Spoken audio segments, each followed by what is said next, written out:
मधुराणि वचनानि मधुर वचन अष्टमी कक्षायाः सुरभि इति संस्कृत पाठ्यपुस्तकस्य षष्ठः पाठः। प्रिय छात्रों, इस पाठ में कुछ सूक्तियाँ दी गई हैं। सूक्तियाँ अर्थात अच्छे वचन, वे वचन जिनको जानकर या जिनका पालन करके आप में कुछ अच्छे गुणों का विकास होता है, या जिनको जानने से, जिनके अनुसार व्यवहार करने से आप जीवन में कुछ लाभ या सुख प्राप्त कर सकते हैं।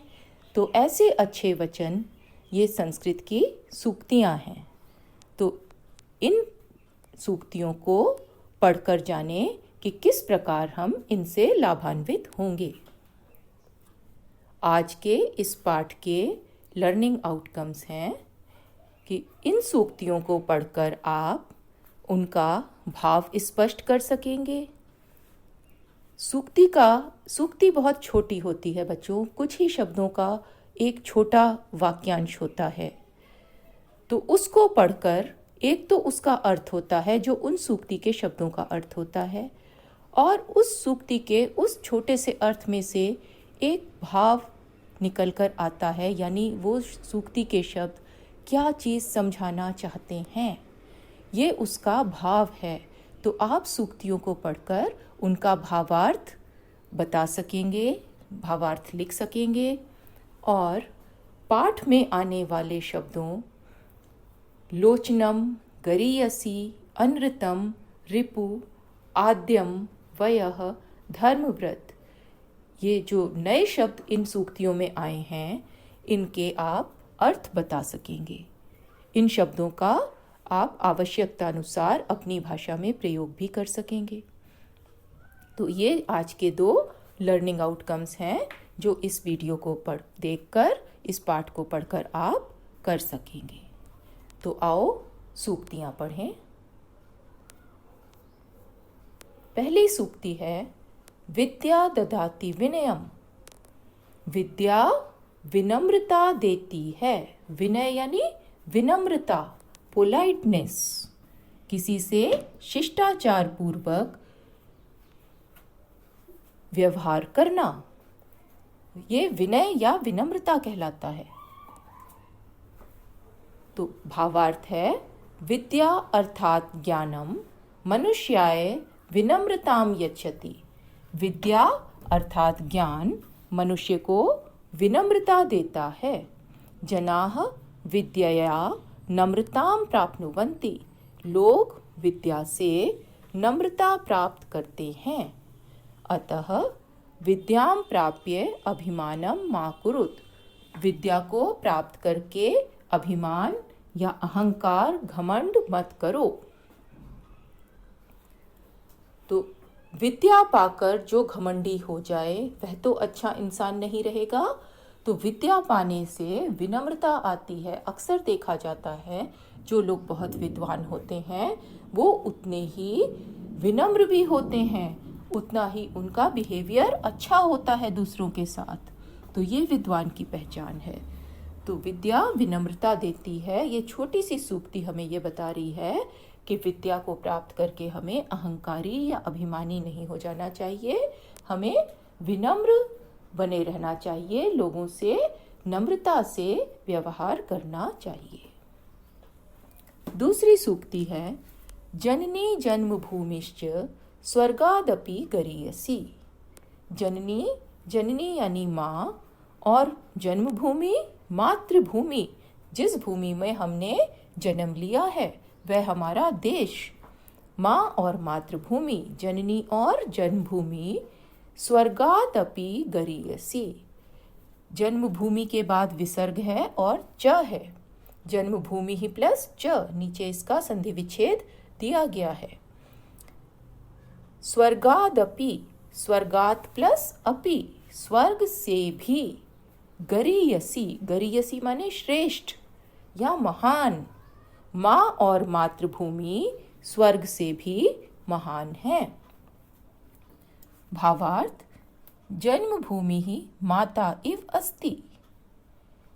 जन्मभूमि माता के समान है। जन्मभूमि माता इव जनान पालयति। माता के समान लोगों को पालती है। अस्याः स्थानम स्वर्गात् अपि उच्चतरम अस्ति। इसका स्थान स्वर्ग से भी ऊंचा है। तो बच्चों, स्वर्ग के बारे में अक्सर ये धारणा है कि स्वर्ग सबसे अच्छी जगह है जहाँ बहुत प्रकार के सुख मिलते हैं और कोई कष्ट नहीं है। लेकिन स्वर्ग से भी ज़्यादा श्रेष्ठ जननी यानी माँ को और मातृभूमि को बताया गया है कि माँ के पास जितनी निश्चिंत होकर, जितने अच्छे से हमें व्यवहार मिलता है, हर प्रकार से माँ हमें प्यार करती है, हमारा ध्यान रखती है, तो वो किसी भी स्वर्ग से कहीं अच्छा है। और जन्मभूमि वह देश, वह भूमि जहाँ हमने जन्म लिया, जिसने हमें अपने फल अनाज देकर हर तरह से हमें पाला पोसा, उसके हमारे ऊपर अनेकों उपकार हैं, वो भी हमें हर प्रकार से हमें अच्छा करना चाहती है। तो इन दोनों को स्वर्ग से भी श्रेष्ठ बताया गया है। तो भाव ये है कि कितने भी आपको कहीं भी कोई बहुत बहुत अच्छी चीज़ें मिलें, विदेशों में कहीं भी, लेकिन माँ जैसा प्यार करने वाला और मातृभूमि के समान आपको पालने वाला, वैसा करने वाला कोई भी और दूसरा नहीं हो सकता। तीसरी सूक्ति, बुद्धि यस्य बलम तस्य। तो इसमें संधि विच्छेद करें, बुद्धि प्लस यस्य। यस्य माने जिसकी, तो इसको जरा अन्वय के तरह से सीधा करें तो अर्थ क्या बनेगा? यस्य बुद्धि तस्य बलम। जिसकी बुद्धि उसका बल। भावार्थ देखो, बुद्धि एव मनुष्यस्य वास्तविकम बलम अस्ति। बुद्धि ही मनुष्य का वास्तविक बल है। बुद्धया एव मनुष्यः शक्तिं प्राप्नोति। बुद्धि से ही मनुष्य शक्ति प्राप्त करता है। अतः यह बुद्धिमान अस्ति सह एव वस्तुतः शक्ति युक्तः अस्ति। इसलिए जो बुद्धिमान है वह ही वास्तव में शक्तिशाली है। बुद्धि और शक्ति की तुलना में बुद्धि को श्रेष्ठ बताया गया है कि कोई बहुत शक्तिशाली हो व्यक्ति लेकिन मूर्ख हो, तो उसकी तुलना में बुद्धिमान व्यक्ति अपनी बुद्धि से किसी भी तरह का काम कर सकता है। तो बुद्धि ही मनुष्य का वास्तविक बल है। आपने शेर की और खरगोश की कहानी तो सुनी होगी कि जब शेर खरगोश की बारी आती है, एक कथा है, और उसमें उसे शेर के पास जाना है शेर का भोजन बनने के लिए, तो वो काफ़ी देर से जाता है और कहता है कि मुझे रास्ते में एक दूसरा शेर मिला था जिसने कहा कि मैं जंगल का राजा हूँ, मेरे पास रुको। तो जब शेर उससे पूछता है कि दूसरा शेर कहाँ था, तो खरगोश शेर को कुएं के पास ले जाता है और उसे कुएं में झांकने को कहता है ना। तो कुएं में झांक कर शेर अपनी परछाई देखता है और उसे दूसरा शेर समझकर उसको मारने के लिए कुएं में गिरकर मर जाता है। तो इस तरह खरगोश ने बुद्धि से अपनी जान भी बचा ली और शेर को भी मार डाला। तो इसी प्रकार देखो और भी बहुत सारी आपने कथाएं सुनी होंगी जिसमें बुद्धि की श्रेष्ठता पता चलती है। बुद्धि यस्य बलम तस्य। तो जिसकी बुद्धि उसका बल। नेक्स्ट है सूक्ति, सर्वस्य लोचनम शास्त्रम। शास्त्रम, शास्त्र यानी विद्या के ग्रंथ। पुराने समय में विद्या के या ज्ञान की जो भी पुस्तकें होती थीं उन्हें शास्त्र कहा जाता था। आजकल हम शास्त्र शब्द तो नहीं कहते, लेकिन जिन भी ग्रंथों से, जिन भी चीज़ों से हमें ज्ञान मिलता है वही आज के शास्त्र हैं, है ना। तो कहते हैं सर्वस्य लोचनम शास्त्रम। शास्त्र सबका नेत्र है। सर्वस्य माने सबका, लोचनम, लोचनम माने नेत्र या आँख। तो विद्या कहने का भाव ये है कि विद्या ही हमारी वास्तविक आँखें हैं। आँखें क्या होती हैं? जिनसे हम चीज़ों को देखते समझते हैं, देखकर ही तो जानते हैं कि कोई चीज़ कैसी है। लेकिन ज्ञान के द्वारा जिन चीज़ों को हम जानते हैं वो हमेशा ज़्यादा अच्छी तरह जान पाते हैं। भावार्थ देखो, शास्त्राणाम ज्ञानम एव मनुष्यस्य वास्तविकम नेत्रम अस्ति। शास्त्रों का ज्ञान ही मनुष्य का वास्तविक नेत्र है, असली आंख है, असली नेत्र है।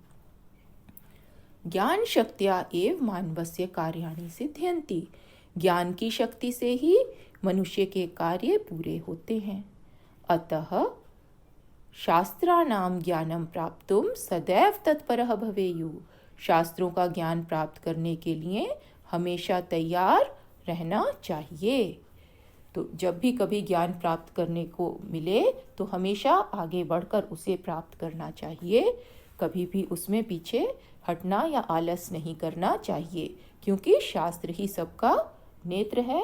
यानी आँख से तो हम जितनी चीज़ें देख पाते हैं उससे कहीं ज़्यादा चीज़ों को हम जानकर समझ पाते हैं। संस्कृत में तो यहाँ तक भी कहा गया है कि जिसने विद्या प्राप्त नहीं की, जिसने ज्ञान प्राप्त नहीं किया, वो मानो अंधा ही है। यानी उसे जीवन की और दुनिया की चीज़ों की समझ ही नहीं है ना। तो आंखें देख भी सकती हैं तो क्या फ़ायदा, क्योंकि उसको असली चीज़ों की तो समझ है ही नहीं। 5वीं सूक्ति देखें। सत्यमेव जयते नानृतम। सत्य ही जीतता है। सत्यम एव, सत्य ही, जयते, जीतता है। नानृतम, इसमें 2 शब्द हैं, न प्लस अनृतम। अनृतम माने असत्य, झूठ। सत्य ही जीतता है, अनृतम न, झूठ नहीं जीतता। तो भावार्थ देखो। संसारे सत्यस्य एव जयः भवति न तु असत्यस्य। संसार में सत्य की ही जीत होती है, जय होती है, न कि असत्य की। इसलिए अतः सर्वदा सत्यम वदतु, हमेशा सत्य बोलो। सत्य हमेशा वैसा ही रहता है। कितना भी झूठ बोला जाए लेकिन वो सच को बदल नहीं सकता। झूठ आखिर सामने आ ही जाता है। तो ये कहा जाता है कि हमेशा सच बोलो, क्योंकि संसार में सत्य की ही जय होती है। सत्यम प्लस एव आपस में मिलाकर लिखे गए हैं। न प्लस अनृतम, इन्हें भी संधि करके लिखा है, नानृतम। और अनृतम का अर्थ है असत्य या झूठ। तो ये हम 5वीं सूक्ति थी, जिससे जीवन में सत्य बोलने की सीख मिल रही है। तो हमेशा सच बोलें, क्योंकि अंत में जीत सच की ही होती है। असत्य बोलने के बहुत से नुकसान हैं, तो इसलिए असत्य ना बोलें। माँ भ्राता भ्रातरम द्विक्षत। अब आपस में देखो किस प्रकार बता रहे हैं कि आपस में ईर्ष्या द्वेष नहीं करना चाहिए। भ्राता, भ्राता संबोधन है। भ्राता माने हे भाई। भ्रातरम मा द्विक्षत, भाई से द्वेष मत करो। द्विक्षत माने द्वेष करना या वैर करना, ईर्ष्या करना। तो हे भाई, भाई से वैर मत करो। इसका कहने का अर्थ है, भाव क्या है कि हमें आपस में मिलजुल कर रहना चाहिए। एक दूसरे से ईर्ष्या या एक दूसरे से वैर नहीं करना चाहिए। जनेषु भ्रातृभावः भवेत् न तु द्वेषः। लोगों में भ्रातृभावः, भाईचारा होना चाहिए। भाईचारा कि सब हम आपस में भाई हैं या आपस में हम एक ही जैसे हैं। हम लोगों में भाईचारा होना चाहिए। न तु द्वेषः, द्वेष नहीं होना चाहिए। द्वेष तो आप समझ गए ना कि द्वेष माने वैर रखना। केन अपि सह, केनापि यानी केन अपि, किसी से भी, किसी के साथ भी। ईर्ष्या मा कुरुत, ईर्ष्या मत करो। जेलसी मत रखो। परस्परम मिलित्वा वसेयुः, आपस में मिलकर रहो। तो आपस में मिलकर रहने के बहुत सारे फायदे हैं, है ना। सबको सुख मिलता है उसमें। और आपस में द्वेष करने से, वैर करने से न तो खुद मिलता है, खुद को सुख मिलता है, और हम दूसरे को भी परेशान करने की बात सोचते रहते हैं। तो द्वेष करना ही नहीं है। सबको आपस में मिलकर रहना है, जिससे सब सुखी हो, सबकी उन्नति हो। तो देखो कितनी अच्छी सीख यहाँ दी गई है ना, कि भाई से वैर मत करो। तो अगली सूक्ति देखें। आलस्यम ही मनुष्याणाम शरीरस्थो महारिपुः। आलस्य ही माने निश्चित रूप से, मनुष्याणाम शरीरस्थः मनुष्यों के शरीर में स्थित, महारिपुः महान शत्रु है। आलस्य बहुत बड़ा शत्रु है। कैसा शत्रु? जो मनुष्यों के शरीर में स्थित है। तो भावार्थ देखें। अस्माकं शत्रु अस्माकं शरीरे एव अस्ति। हमारा शत्रु हमारे शरीर में ही है। एषः शत्रु कः? यह शत्रु कौन है? आलस्यम, आलस्य, ये शत्रु है आलस्य। आलस्यम एव वस्तुतः अस्माकं शत्रु अस्ति। आलस्य ही वास्तव में हमारा शत्रु है। अतः आलस्यम मा कुरुत, इसलिए आलस्य मत करो। तो बच्चों, शत्रु कौन होता है? शत्रु वो होता है जो हमें किसी ना किसी प्रकार से हानि पहुंचाने का प्रयास करता है, कोई हमारा नुकसान करने की कोशिश करता है। तो आलस्य हमारा महान शत्रु क्यों है? क्योंकि आलस्य हमें हमेशा आगे बढ़ने से रोकता है। हम समय पर सोकर उठें, अपना समय से पढ़ाई कर लें, है ना, और समय पर अपने काम अच्छी तरीके से करें, तो हम जीवन में आगे अच्छे से बढ़ते जाएंगे, हमारी उन्नति होगी, है ना। लेकिन आलस हमें रोक लेता है, कहता है कि आज नहीं करते, थोड़ी देर में कर लेते हैं, फिर कर लेंगे, कल कर लेंगे, अभी सोते रहते हैं या अभी कुछ और कर लेते हैं। तो आलस्य हमारी उन्नति में बाधक है, आगे बढ़ने से हमें रोकता है। तो इसलिए आलस्य को सबसे बड़ा शत्रु कहा गया है। और अंत में देखो कहा जा रहा है ना, अतः आलस्यम मा कुरुत, इसलिए आलस्य मत करो। इस शत्रु से सावधान रहो कि जब भी ये आपके शरीर में स्थित आपको आलस्य का पता चले कि ये हमें आगे बढ़ने से रोक रहा है, तो इससे सावधान रहो और आलस्य मत करो। तो कितनी अच्छी सूक्ति थी। अब अगले देखें। शरीरम आद्यम खलु धर्म साधनम। शरीरम आद्यम, इसमें दो शब्द हैं, शरीरम और आद्यम। खलु, खलु माने निश्चित रूप से, धर्म साधनम धर्म का साधन है। शरीर निश्चित रूप से धर्म के पालन का पहला साधन है।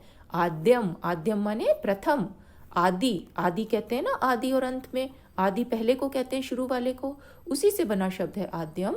आद्यम का अर्थ है प्रथम। शरीर धर्म के पालन का पहला साधन है।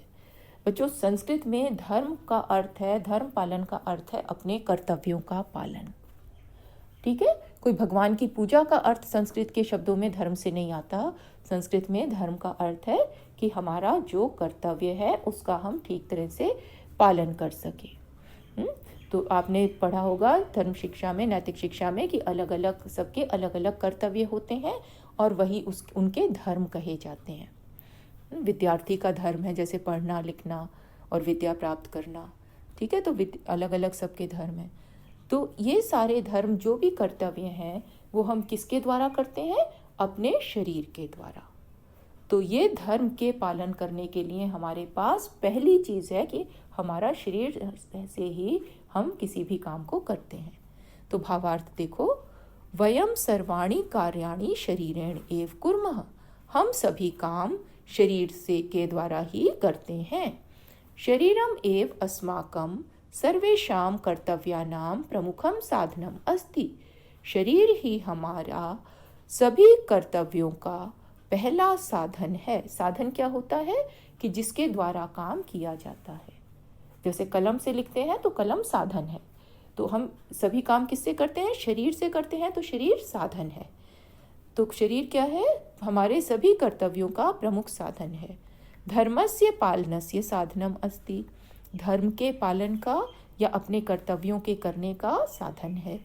अतः शरीरेण सदा स्वस्थः भवेयुः। इसलिए शरीर से हमेशा स्वस्थ रहो। तो देखो, इस सूक्ति में स्वास्थ्य के बारे में सावधान रहने को कहा गया है कि आप शरीर से स्वस्थ होंगे तभी आप कोई भी काम अच्छी तरह से कर सकेंगे। तो अपने स्वास्थ्य के बारे में कभी भी लापरवाह नहीं होना चाहिए। शरीर से स्वस्थ रहेंगे तभी पढ़ाई हो सकेगी, शरीर से स्वस्थ रहेंगे तभी कोई और भी काम कर सकेंगे। तो इस तरह शरीर को प्रमुखता दी गई है, शरीर के स्वास्थ्य को महत्व दिया गया है।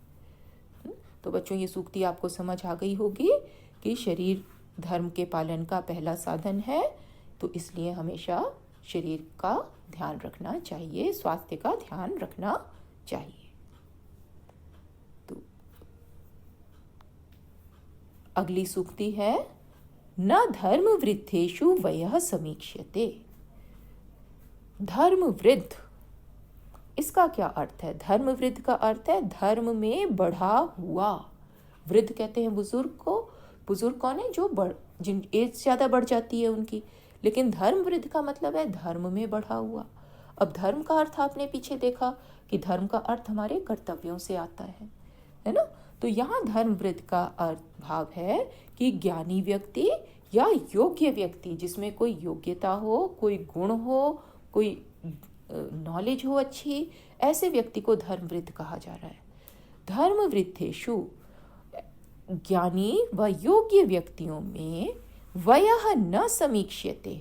वयः माने आयु, आयु नहीं देखी जाती। ज्ञानी व योग्य व्यक्तियों की आयु नहीं देखी जाती। मतलब हम लोगों का सम्मान करते हैं कि जो बड़ी एज का है, हम आमतौर पर उसका हर कोई सम्मान करता है कि भाई ये बुजुर्ग हैं, लेकिन ज्ञानी व्यक्ति की आयु नहीं देखी जाती। देखें भावार्थ क्या कह रहा है, ये ज्ञानिनः सन्ति गुणिनः सन्ति कर्तव्य पालने च सिद्धाः सन्ति तेषां ज्ञानस्य गुणानां कर्तव्य पालनस्य च शक्तेः एव महत्वम् अस्ति। जो ज्ञानी हैं, गुणी हैं और कर्तव्य पालन में सिद्ध हैं, उनके ज्ञान का, गुणों का और कर्तव्य पालन की शक्ति का ही महत्व है। तो उनके लिए उनकी क्या चीज़ है? उनकी योग्यता, उनकी कर्तव्य पालन की शक्ति या उनका ज्ञान या गुण ही इम्पॉर्टेंट है, उनकी आयु इम्पॉर्टेंट नहीं होती। ते यदि बालाः अपि भवन्ति तथापि पूजा योग्याः सम्मान योग्याः च सन्ति। वे यदि बालक भी होते हैं, बच्चे भी होते हैं, फिर भी, तथापि माने फिर भी, पूजा के योग्य या सम्मान के योग्य होते हैं। तो अगर कोई योग्य व्यक्ति कम आयु का भी है तो हम सिर्फ ये कहकर उसका तिरस्कार ना कर दें कि ये तो अभी छोटा है, इसे क्या पता।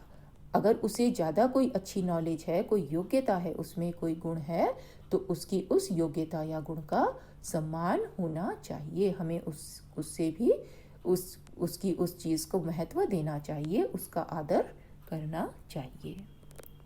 एक उदाहरण देती हूँ, जैसे कि कई बार घरों में माता पिता को कंप्यूटर की इतनी नॉलेज नहीं होती जितनी बच्चों को होती है ना? तो या और भी कई चीज़ों में, किसी गांव में कहीं जाएं, है ना, तो बहुत सारे लोगों को बहुत सारी चीज़ों की नॉलेज नहीं होती। तो कोई स्टूडेंट है, उसको पता होता है बहुत सारी चीज़ों का पढ़ाई करने से, है ना? तो उसके उस ज्ञान का महत्व है, तो लोग उसकी बात सुनते भी हैं, समझते भी हैं और उसको महत्व देते हैं। तो उसमें उनकी कम आयु है, इस वजह से उनका तिरस्कार नहीं करना चाहिए। तो देखो कितनी अच्छी बात बताई कि गुणों का और ज्ञान का ही महत्व अधिक है। फिर अंतिम सूक्ति है, सर्वे भवन्तु सुखिनः, सभी सुखी हों। ये तो आपने पहले भी पढ़ा हुआ है, ये श्लोक भी आपने पढ़ा हुआ है कि जिसमें सबके कल्याण की प्रार्थना की जाती है। तो ये हमारी भारतीय संस्कृति का मूल मंत्र है। ये हम हमेशा से भारत में माना जाता है, कभी किसी को दुख देना नहीं है। सभी सुखी हों, हम भी सुखी हों, हमारे सारे मित्र संबंधी सुखी हों, सिर्फ इतना ही नहीं, संसार के सभी लोग सुखी हों। देखो भावार्थ कितना अच्छा है। अस्मिन् संसारे सर्वे सुखम प्राप्नुयुः, इस संसार में सभी सुख को प्राप्त करें। इति एव अस्माकम इच्छा अस्ति, यह ही हमारी इच्छा है। अस्मिन् संसारे कोऽपि दुखी न भवेत्, इस संसार में कोई भी दुखी ना हो। सर्वे सुख युक्ताः भवेयुः, सभी सुख से युक्त हों। तो चाहे कोई भी व्यक्ति हो जिसे हम जानते हो या ना जानते हो, वह भी दुखी ना हो, हमारा कोई बुरा करने वाला है वह भी दुखी ना हो, सारे सुखी हों। देखो, सबके कल्याण की, सबके सुख की कामना की जा रही है।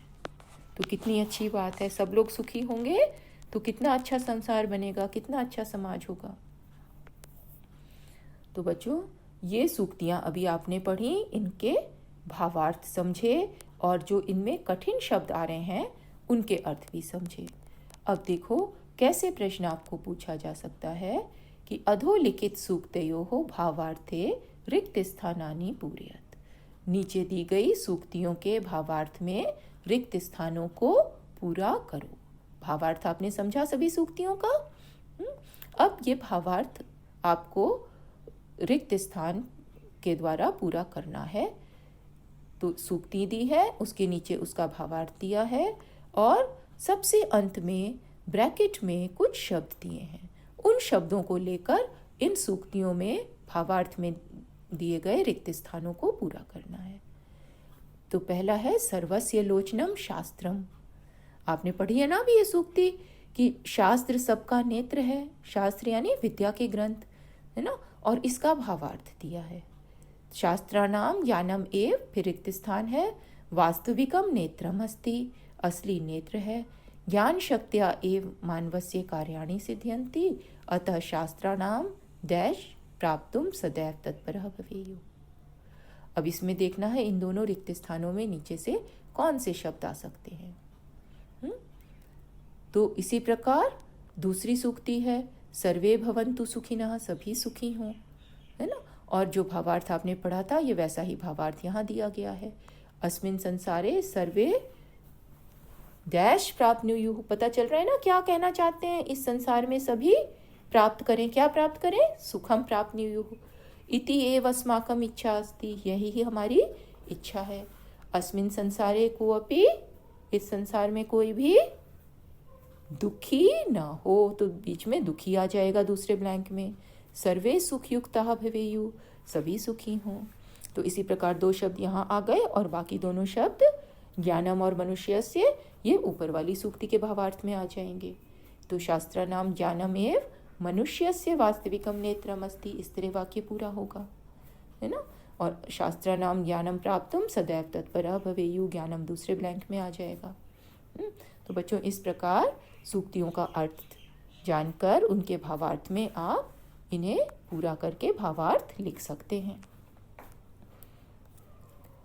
तो आज हमने क्या लर्निंग आउटकम्स जो अचीव किए, इस वीडियो को पढ़कर आपने क्या क्या जान लिया।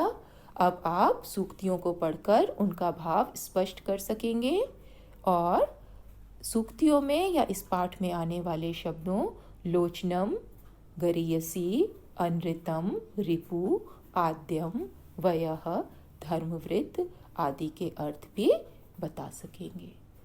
तो इस प्रकार आज का ये पाठ पूरा हुआ। बहुत अच्छी सूक्तियाँ थीं जिनसे आपने और हमने सबने बहुत कुछ सीखा। तो इसके साथ ही ये पाठ यहाँ समाप्त हो रहा है। धन्यवाद।